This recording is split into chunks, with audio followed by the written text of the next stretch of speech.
बहरी में आइलू अकेले गइल रहू भीतरी कवन खेला खेले उतरल फेस तुहर बिखरल बाल बा उतरल फेस तुहर बिखरल बाल बा कौन करन में बुझ बिगड़ल चल बा कौन गल बबले अपन तहरे में दाल बा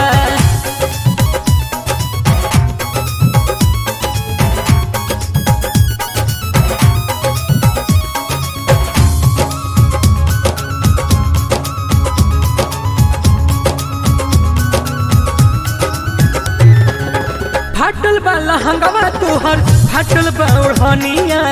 कहता कहानी दोनों गल के निशानिया फाटल बा लहंगवा तोहर फाटल बा ओढ़निया कहता कहानी दोनों गल के निशानिया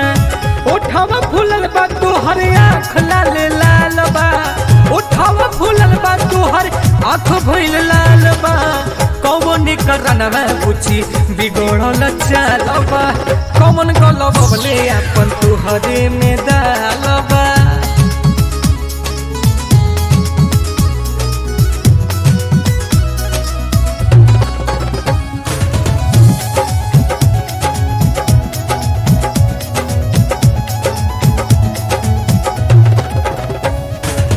गदरल जवानी लेके चलो तारू छूटा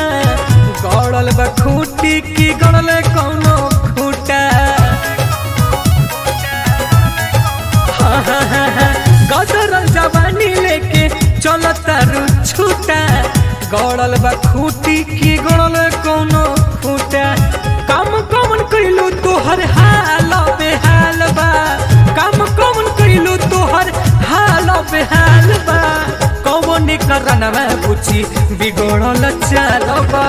कौन गल बबले अपन तुहरे में दालबा रहरी से बहरी में आइलू अकेले गइल रहू भीतरी कवन खेला खेले उतरल फेस तुहर बिखरल बाल बा उतरल फेस तुहर बिखरल बाल बा कौन करन में बुझ बिगड़ल चलबा कौन गल बबले अपन तुहरे में दालबा।